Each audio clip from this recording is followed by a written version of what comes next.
我已靠着斜窗，看着來時的路，看雨也停了，風涼過的也不只是孤獨，彷彿聽見你的腳步飄向遠處，鐘樓鐘聲訴說着人們的思念，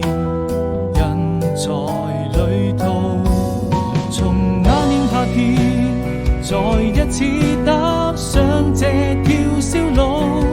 走到哪裏你是否會把一切都好好記住，鬆開手，等每個一場鮮花在你身邊翩翩起舞，那是送給你生命中最真摯的祝福，我們要幸福。